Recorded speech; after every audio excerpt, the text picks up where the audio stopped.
Okay, so electronic media regulation is what we're talking about here. And if you read the chapters in the book, you saw that there's quite a bit of stuff here. There's a lot of different topics to talk about. I'm going to sort of narrow things down to the things that I think are most relevant to this course.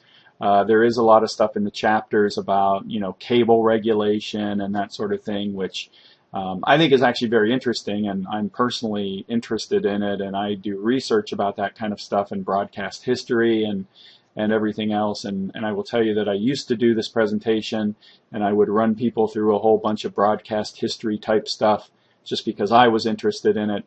And I basically figured that people weren't all that interested in it, and nobody was enjoying it as much as I was. So I've mercifully for you guys taken that part out, and in this presentation we're just going to hit the high points of electronic media regulation. So we need to start out with sort of a baseline understanding of kind of the main players here. And I do have to bring some history into this just so that people understand the difference between some of these terms. So the first category of, I guess I'm calling them players or media providers that we have are broadcasters. And these are actual broadcast stations that actually broadcast the signal through the airwaves. They have a transmitter, a tower, and basically they transmit a signal. So these are stations that you can pick up if you have a television, and an antenna. You don't need cable or anything. You could still pick up these broadcasters. And the broadcasters were the first electronic media, and they are held to the highest standard of regulation. And the reason for that is because they do broadcast through the airwaves. Even though most people get their signal through cable, they are still broadcasting over the airwaves, and so they are held to a higher standard than some of these others that we're going to be talking about.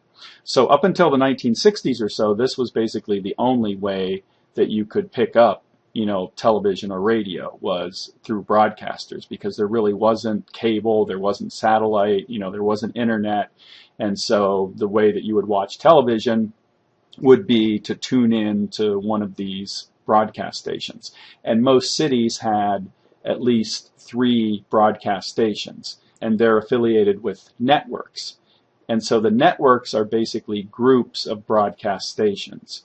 And when we talk about an affiliate, we're talking about an individual station that has an affiliation with a network. Now, it doesn't mean they're owned by the network. It basically just means that they have a contract to carry that network's programming. And so, as I said, the main broadcast networks are CBS, NBC, ABC, and Fox, and PBS as well. And so these are networks that are based on broadcast stations. And once again, even though in today's world most people don't actually pick them up over the air, they get them through cable or through satellite, they are still considered broadcasters. And as I said, they are held to a higher level of regulation because they use the public airwaves. So one of the reasons for this is that when broadcasting first developed, they said that because broadcasters are using the public airwaves, they have to serve the public interest, convenience, and necessity. So essentially what that means is that these stations are supposed to be doing something that's worthwhile and that basically helps the public interest. And broadcasters are regulated by the Federal Communications Commission. You have to have a license to have a broadcast station, and you have to renew it, every certain number of years. And so, as I said, the main point here is that the broadcasters are held to a higher level of standard than these other 2 categories we're about to talk about. Now, the networks themselves, so CBS, NBC, ABC, and Fox, they're not actually directly regulated by the government, but they're regulated through their individual stations. Okay, so that's the broadcasters. And then we get into cable and satellite. And cable and satellite are essentially distribution systems for programming. Most satellite and cable companies themselves don't do much programming. I know there are exceptions to that, like DirecTV now has a couple of original series that they do. But generally speaking, cable and satellite companies are essentially distribution systems. And cable developed in the 1960s originally as a way that for people who lived in really remote areas where they couldn't pick up any stations, cable was a way for them to get those broadcast stations. But what ended up happening was that eventually we started to develop original programming on cable, which we will talk about here coming up in another slide. And so now what you have is you have all of these so-called cable networks. So the cable networks are the networks like Comedy Central, Spike, Learning Channel, AMC, FX. So these are networks, but they're not broadcast-based networks. They are networks that basically distribute their programming only through cable systems. And so the basic cable are the networks that I just said, and there's a bunch of other ones. Also the super stations like the WTBS and WGN. And then we have premium cable. Premium cable is stuff that you pay extra for, so stuff like HBO. Cable and satellite, these basic cable networks are not regulated as highly as broadcasters are. So it means on basic cable you can say things that you can't say on the broadcast networks. Then when you get to premium cable, you can say and do and show things that you can't show on basic cable and you can't do on broadcast. So for example, if you have HBO, you know that they say the F word on there, they have nudity, they have all this other sort of thing and things, and that's basically because they are not regulated as highly as the broadcast stations. So you would never see on Big Bang Theory somebody naked, but because that's on a broadcast network, CBS, but you do see nudity on HBO. So that's the cable and satellite. And then finally we get online. And online is kind of somewhat in its infancy, but more and more people are actually watching their content online. And so they're not dealing with a cable and satellite company. They're not dealing with a broadcaster. So if you have something like Hulu or something like that, I mean, you basically are not using any of these things. You're just, watching through the internet. And so to recap all of this, essentially what we're doing here is from broadcasters to cable to satellite and to online. As you go down this list, there are fewer content restrictions, which means that you can do stuff online that you might not be able to do on basic cable, and you can do stuff on basic cable that you're probably not allowed to do through a broadcast station. And so it is important to understand the difference between these three players or content providers. Okay, so our main areas of special regulation when we talk about especially broadcasting. First of all, I already mentioned that in order to have a broadcast station, you have to have a license. You have to get it from the federal government. You have to somewhat serve the public interest, but not to the same extent that you used to have to. But the point is that in order to have a broadcast station, you have to have a license. Okay? So you don't have to have a license, like Comedy Central doesn't have to have a license from the federal government because they're not a broadcast network. And so we first of all have licensing, and then we have this concept of indecency. And we talked about indecency a little bit when we talked about obscenity, but indecency is a much stricter standard than obscenity. You know, one thing that I hope you got from the obscenity discussion was that, the word obscenity does not mean just pornography. It doesn't mean nudity. It basically means something beyond that. However, indecency is a much stricter standard. So, for example, just a swear word can be considered indecency. Or, as we say here, an errant appearance of a body part that upsets people during the Super Bowl. These are both things that would definitely not be obscene, but are indecent. And so the federal government through the FCC does have the ability to essentially fine and punish stations that broadcast indecency. And we'll talk more about that. So then let's talk a little bit more about why we actually regulate broadcasters more so than we do others. So there are four main philosophical reasons for this. The first of them is what's called scarcity, which essentially means there are only a limited number of broadcast frequencies. So for example, when you tune your FM radio on your car, it basically goes from 88 to 108. And there are, a certain number of frequencies in there, and it's limited. So it essentially means that, not everybody who wants to have a broadcast station can have one. Anybody that wants to have a newspaper or anybody that wants to have an internet site can do it. We can have an infinite number of those. But because we only have a limited number of broadcast frequencies, the idea is that we want to basically regulate them more highly to make sure that that the best people have those frequencies.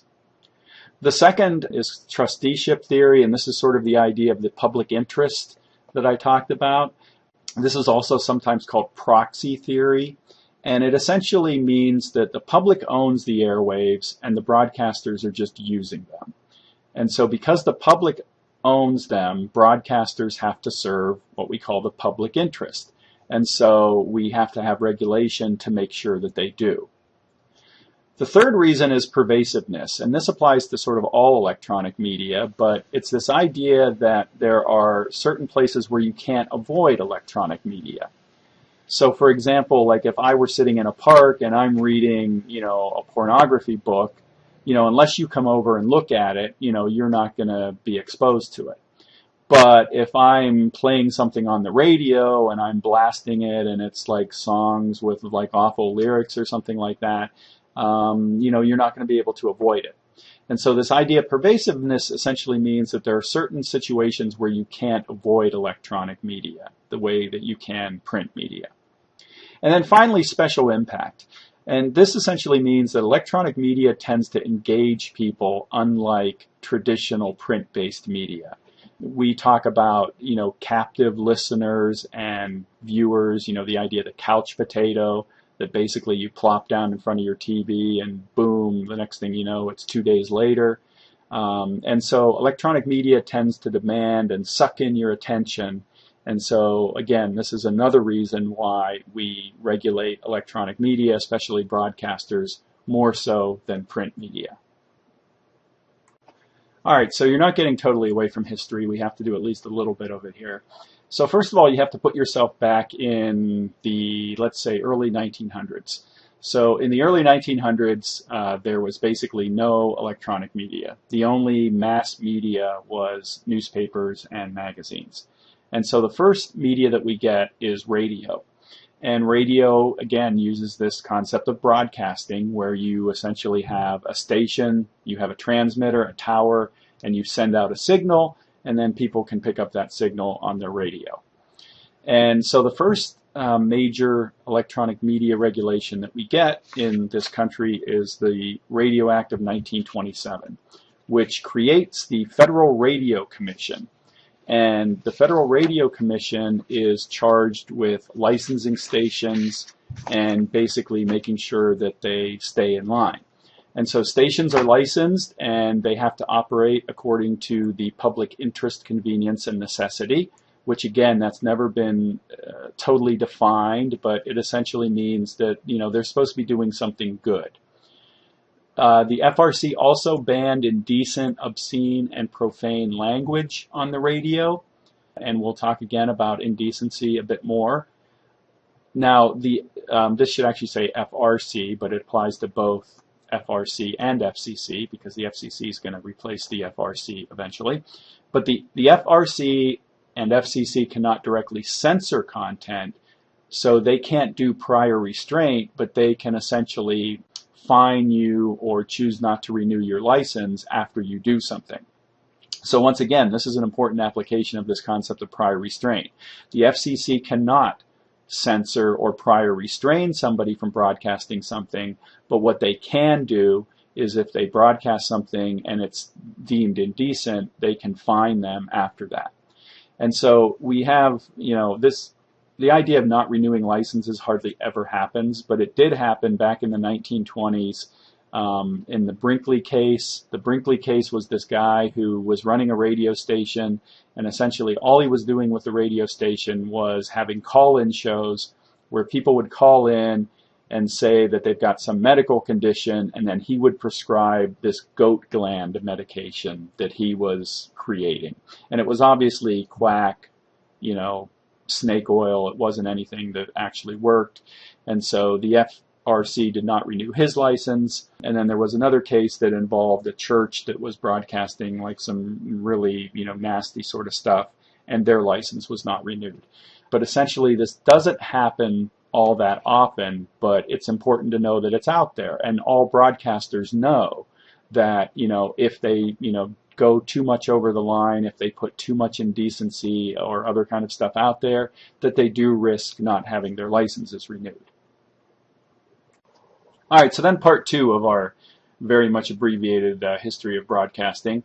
In 1934, we get the Communications Act of 1934, and the main thing that does is it replaces the Federal Radio Commission, FRC, with the Federal Communications Commission, FCC, which is what we have today. And the other thing that they did with the FCC is they put telephone and telegraph under their supervision as well. So that's what happens with the Communications Act of 1934. And again, the main thing to understand about the FRC and later the FCC is that they're in charge of regulating radio and later television. So what they do is they would assign frequencies to stations. They would say how much power stations can use. They would, say when they can broadcast. And then also, they would, regulate them as far as indecency and that sort of thing goes. So throughout the 1930s and 1940s, we get FM radio and eventually television, and these all develop in the same way. They are assigned frequencies and how much power they can use and other sorts of things. And then we get, beginning in the late 1950s, but especially in the 1960s, we get the development of cable. And as I mentioned before, originally cable was designed just to get people television who couldn't receive it. And one of the first cable operators was a guy in Philadelphia, who, in the outskirts of Philadelphia, he had a television store where he wanted to sell televisions. But he found that he wasn't selling many televisions because nobody could pick up any of the stations from Philadelphia because there was a big hill between them and Philadelphia. So what he did is he got the idea to go put a big antenna up on that hill, and then he ran cable down and would basically connect up people's houses so that they could receive television through this big antenna and cable system. And that's originally what cable was. Cable was, for its first 10 to 20 years, essentially just a way that people could receive broadcast stations. So if you lived too far away from a broadcast station that you couldn't pick it up, cable might be able to bring it to you. However, that all changes in 1976. I should say it begins to change in 1976 with the advent of HBO, Home Box Office. And Home Box Office was the first original channel or network that was basically just on cable. So HBO was the first network that wasn't distributed through broadcast. It was basically just distributed through cable systems and later satellite systems. So what begins to happen with HBO, and then soon after we get USA, Showtime, CNN, is now there is suddenly original programming that you can get on cable that you can't get on broadcast. Up until this point, as I mentioned, the only thing you could get on cable was stuff that was already on broadcast.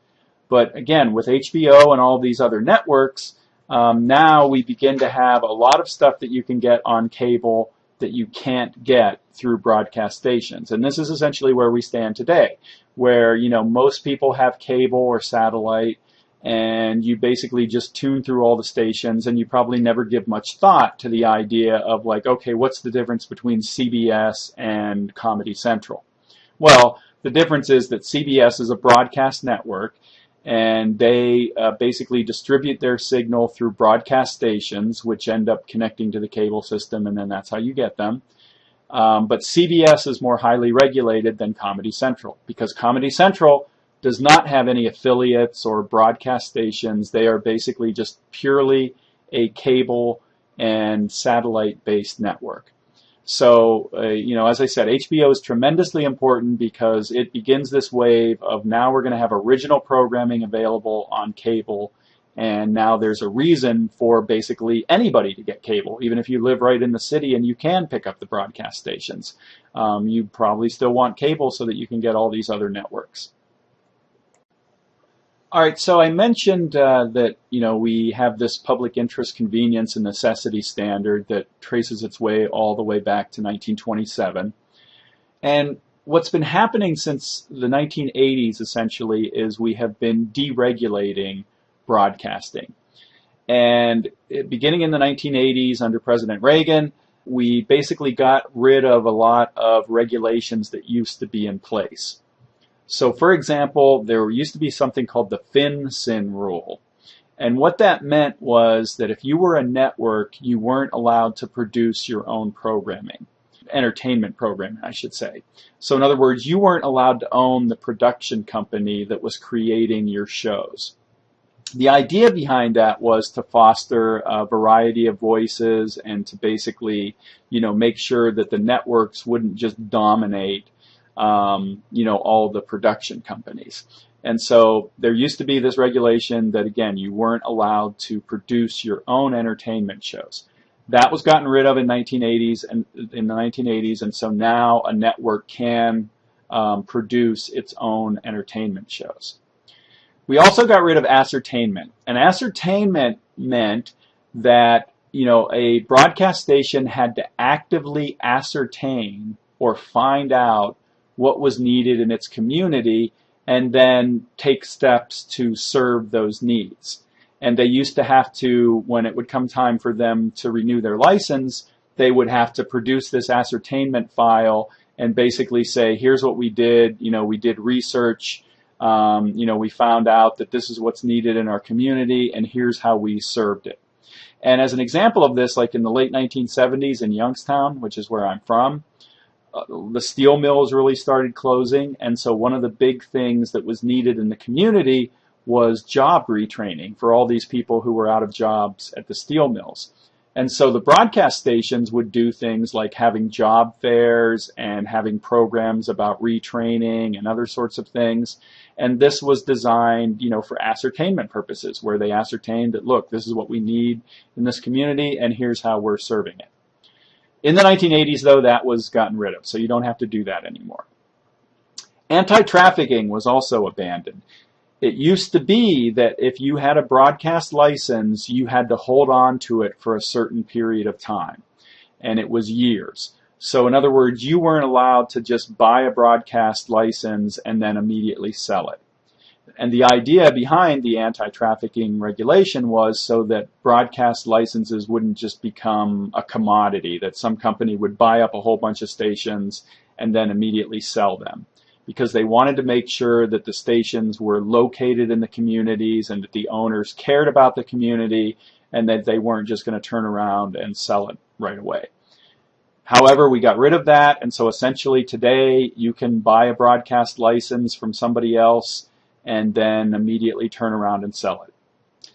Another thing that was abandoned during the 1980s was the Fairness Doctrine. It used to be, the Fairness Doctrine said that, first of all, it said that broadcasters had to discuss issues of public importance and that they had to represent all sides in those issues equally. So in other words, that meant that if you were talking about something and you had a conservative, you would also have to have a liberal and give them equal time. So we got rid of the Fairness Doctrine, and doing that basically opened up the door for Rush Limbaugh and a bunch of other radio-based programming. Because under the Fairness Doctrine, if you would have had the Rush Limbaugh show on for 3 hours in the afternoon, you would then have to have 3 hours of a liberal viewpoint. And so we got rid of the Fairness Doctrine, and that led to Rush Limbaugh and a lot of other conservative radio hosts. And then the other thing that we got rid of was commercial time limits. It used to be you could only have a certain number of minutes of commercials in each hour. Now it's unlimited, with the exception of children's programming. As I say, there are still some limits on the amount of commercial time you can have during children's programming. But essentially what you can have now, which you guys all grew up with, and it probably doesn't seem odd to you, is the infomercial. So, a lot of times you'll tune in like early, channel 11 in Toledo, like on Sunday morning, and they'll have like this just half-hour info commercial about a Swiffer mop or something. It used to be that you couldn't do that. You couldn't have essentially a half-hour or an hour commercial. But under deregulation in the 1980s, now you can do that. So these are all the sorts of things that we kind of got rid of beginning in the 1980s. Then the deregulatory activity continues with the TCOM Act of 1996. And this was kind of a joint effort between President Clinton, who was a Democrat, and the Republicans in the House of Representatives, particularly Newt Gingrich, who was Speaker of the House at the time. They came up with the TCOM Act of 1996. And among other things, it relaxed ownership limits. So it used to be that you could only own up to 7 AM, 7 FM, and 7 TV stations. So in the 1920s, 30s, and 40s, the maximum number of stations you could own was 21, and you couldn't own any more than 7 of each type, AM, FM, and television. That was later increased to 12, 12, 12. But then what the TCOM Act of 1996 did was it basically said you can own as many stations as you want. There are still some restrictions on television stations, but in effect, you can basically own as many radio stations and, to an extent, television stations as you want.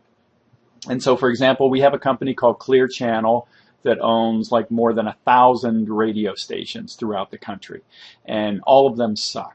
That was just me editorializing, but it's true.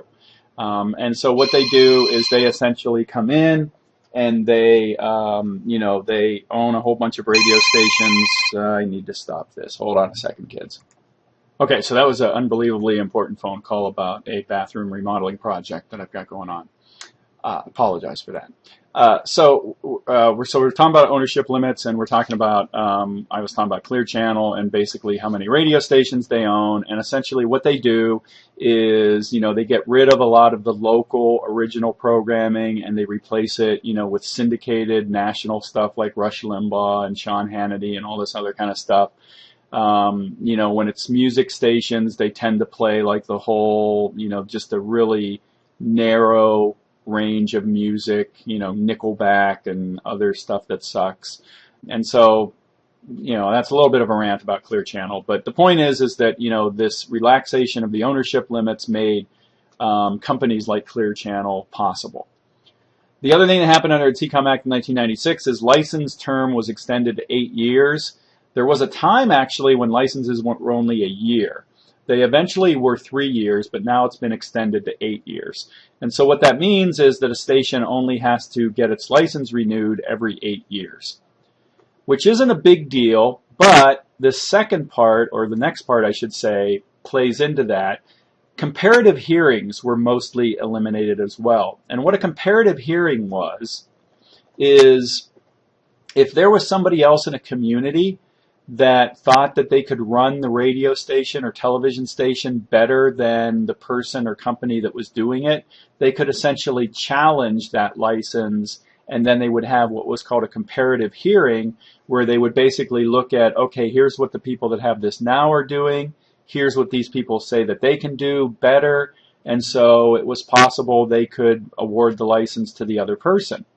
And in practice, the FCC hardly ever actually awarded to the other person, but the fact that a licensee had to worry about that would tend to cause them to basically program more in the public interest and make sure they were serving the community. So what we did in the TCOM Act of 1996 is we basically got rid of comparative hearings.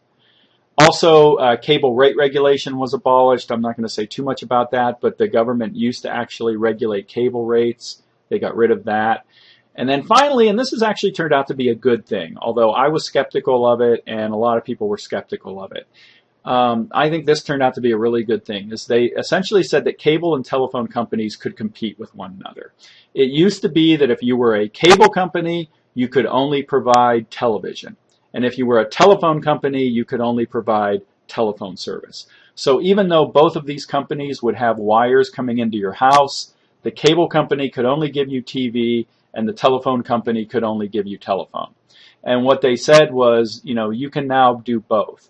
And that has led to more competition, and especially with the advent of the internet and internet service providers. I know that here in Perrysburg, I have Buckeye Cable System, but if I wanted to, I could have Time Warner, and I think there's one other company that I could have. And so even though the rates haven't come down, I mean, there at least is some competition. And I do think that this turned out to be a good thing, even though at the time I know that I was very skeptical of it, as were others. So the point here is that deregulatory activity continues throughout the 90s, and the overall point is that there are far fewer regulations about broadcasting than there once were. However, we still do have the indecency and other sort of things that we're going to talk about. So what the FCC can and does still do, first of all, as we mentioned, they cannot censor content directly, so they actually cannot practice prior restraint. When you hear, sometimes you'll hear on a TV show talking about the censors. When they're talking about censors, they're not talking about government people, because there are no government censors, but most networks have lawyers, and what they're trying to do is sort of make sure that they stay out of trouble. And so if somebody like on a show says, oh, well, the censors won't let us say that, they're not talking about government censors, they're talking essentially about their own lawyers, because the FCC cannot directly censor content. However, what they can do is choose not to renew licenses, and what they can and do is issue fines. And so in a lot of cases, stations have been fined for airing something that was considered indecency. And, for example, Howard Stern, when he used to be on regular radio, his stations were getting fined all the time. That was one of the big reasons that he moved to satellite radio, because on satellite radio, he can basically say whatever he wants. But again, as we'll see here coming up, the FCC can actually fine stations for airing indecent material. Okay, so indecency.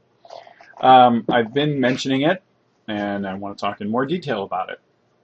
So, harking back to obscenity, we already know, as I keep mentioning, but I do want to make sure that this is clear, that, obscenity is a pretty narrow thing.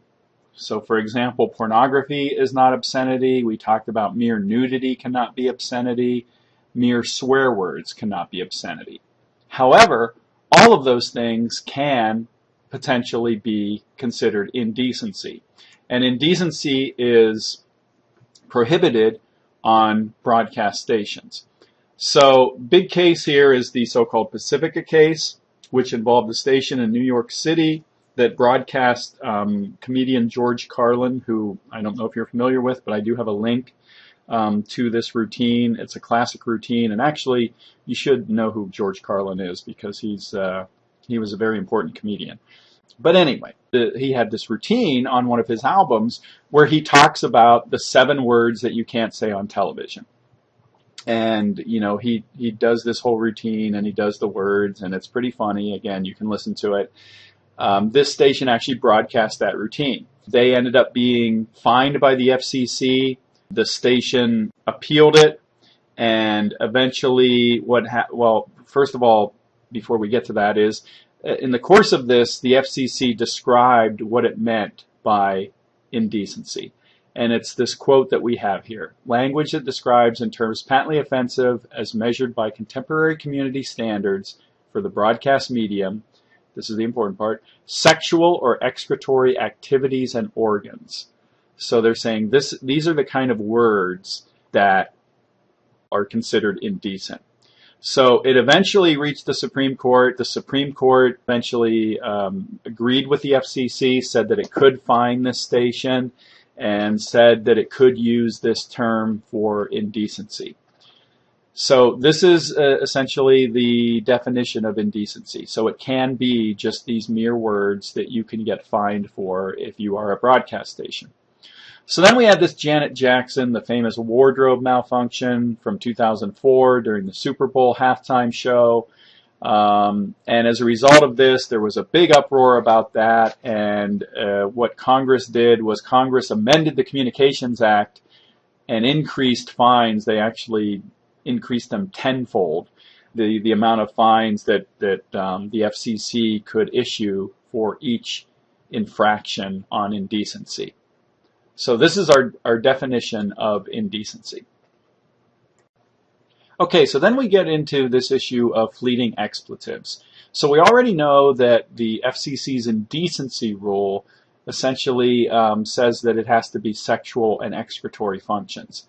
Now, fleeting expletives, an example of this, and I do have the video clip here, Bono, the lead singer of U2, got an award, and when he got up to accept the award, he said, "This is fucking brilliant."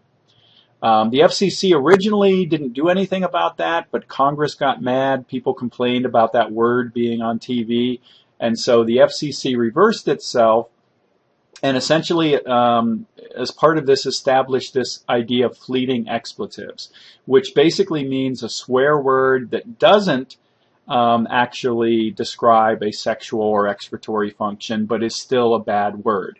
And so the FCC is essentially saying that we can still fine you for that. And again, just so you understand, you know, like when Bono gets up there and says, "fucking brilliant," he's not actually describing a sexual or excretory function, he's just using a swear word. Similarly, in Saving Private Ryan, there were lots of complaints, but the FCC in that case said that it was okay because the swear words were portraying the horror of war. There were a few issues where the FCC had fined stations based on this fleeting expletive idea. It was kind of complicated, but it eventually reached the Supreme Court.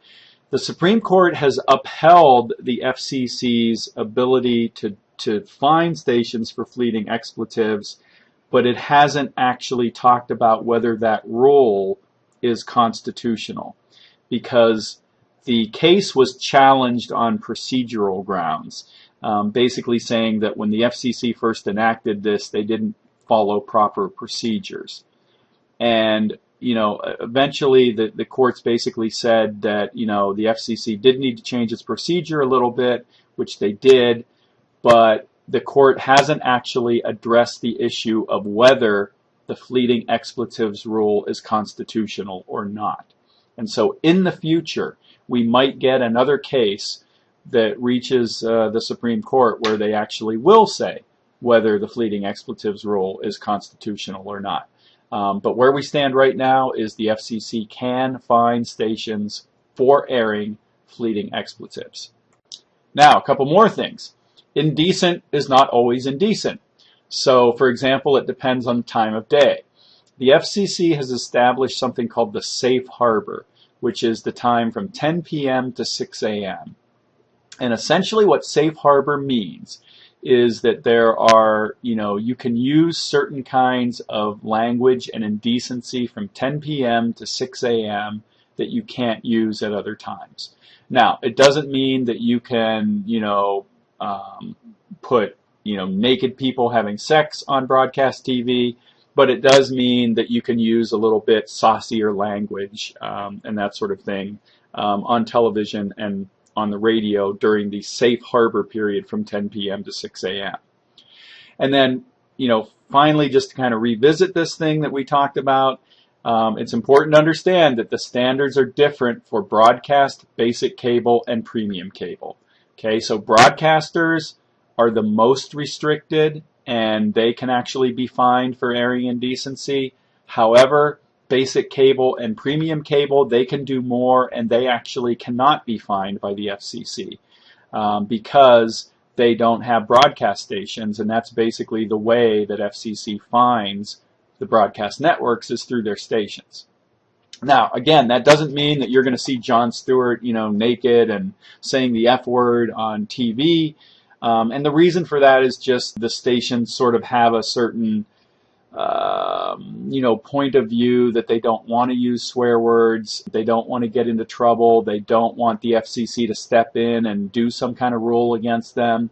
And so they're kind of careful about that. So another thing you might notice is, like, if they have comedians, stand-up comedians, if they run their stand-up act like at 8 o'clock, they'll bleep out a lot of the words, but then if you see a re-airing of it, maybe at 1 a.m. or 2 a.m. on Saturday night, you'll see that they leave those words in.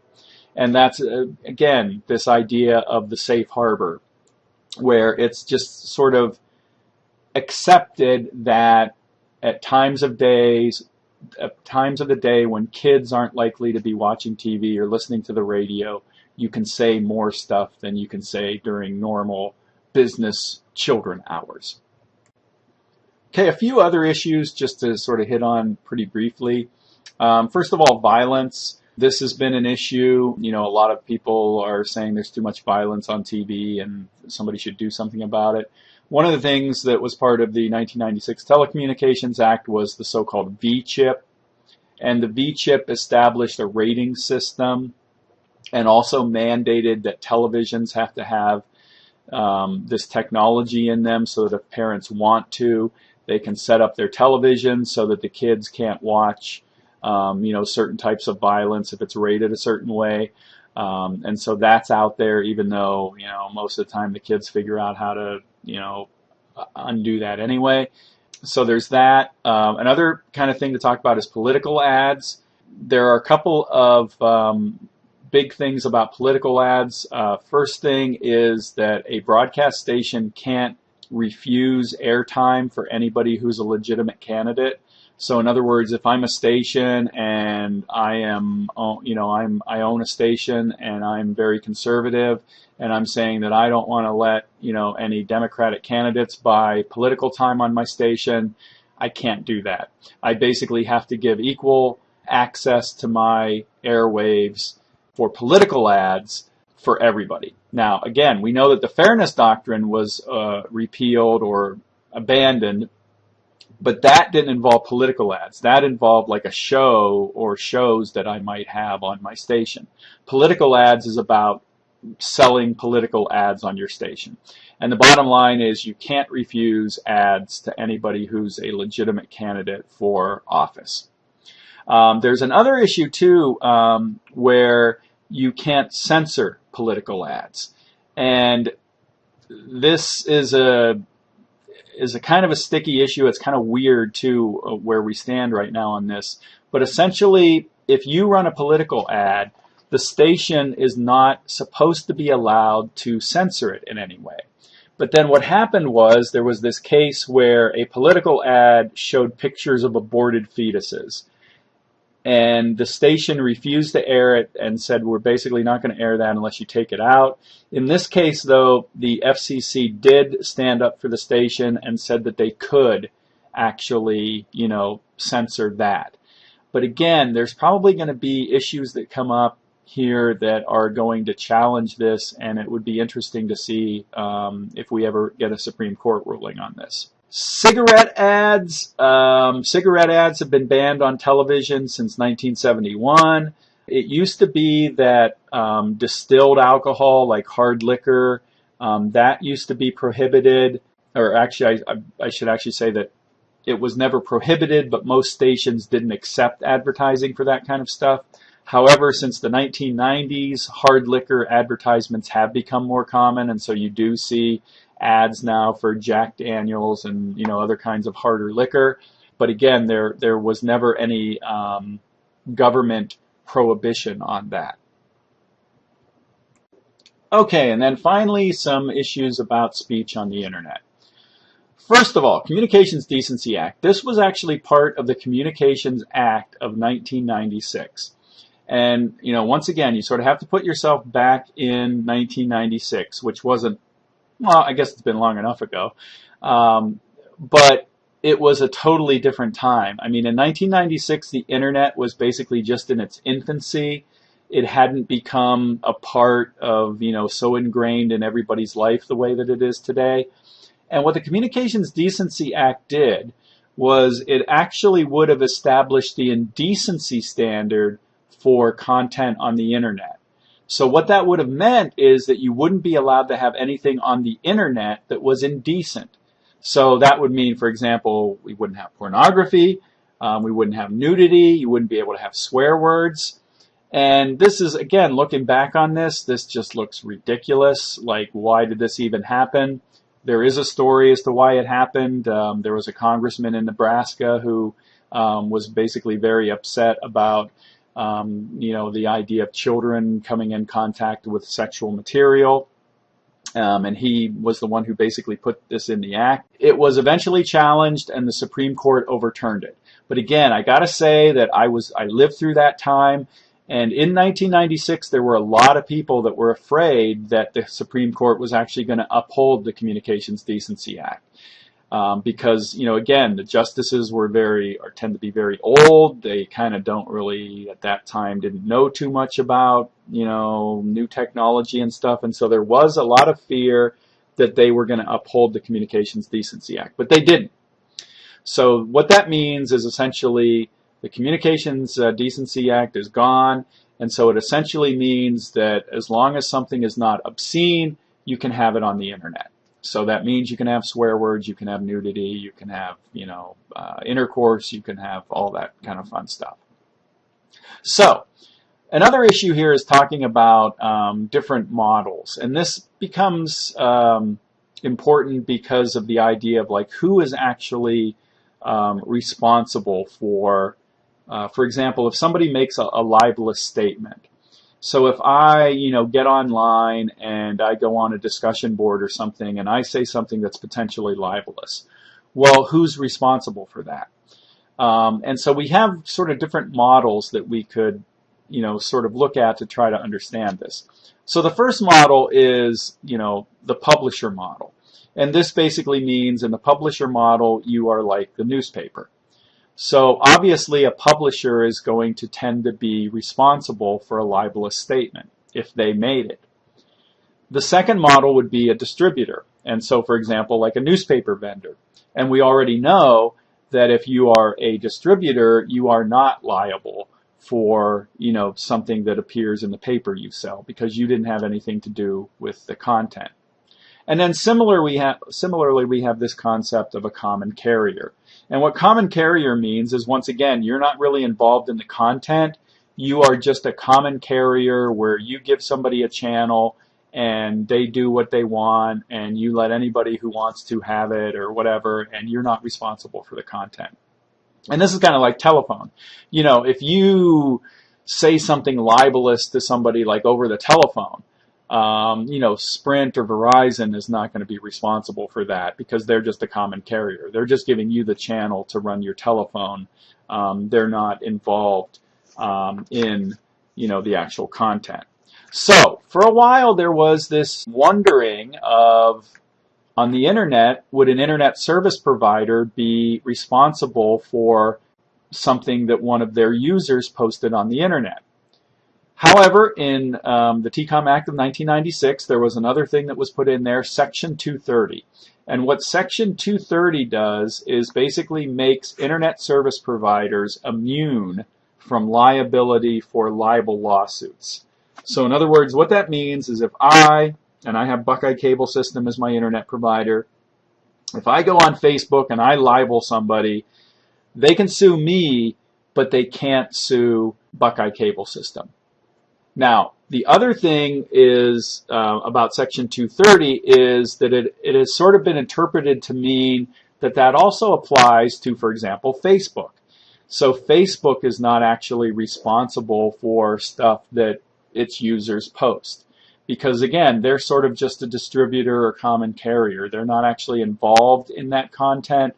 They're just kind of giving you a place to do it. And similarly, newspapers for a while were wondering about, would they be responsible for stuff that people post in comment sections of newspapers? And generally, it's kind of understood, even though there hasn't been an actual case here, that a newspaper would not be responsible for stuff that users post in the comment section. So another issue is anonymity. What if you're libeled by somebody anonymously on the internet? How do you find out who it is? Well, there is a way of doing that. And so if you've been libeled, you have to basically demonstrate, first of all, that you have been libeled. So you have to give sort of enough evidence that something bad was said about you. And then what can happen is you take that information to a court, and a court can require the internet service provider to what we call unmask the identity of the person who posted it. And this is, again, something important to understand. Like you might have an anonymous screen name like Hockey Boy or something, but if you post something libelous, there are ways that they can find out who you are. So, for example, if you do it from home, your internet service provider is going to have a record of that, and so they could basically find out who it was that posted that. That's why on BGSU's campus, you basically have to log in before you can use any of the computers. The reason for that is one of the reasons is so that if you do post something, libelous on Facebook, we would be able to find out who you are. So, and again, it's kind of like very big brothery and other sorts of stuff, especially with the stuff that's happening in the country right now. But that's kind of the way it is. I mean, you might think you're anonymous on the internet, but you really have to be careful because when you come down to it, you actually are not necessarily anonymous.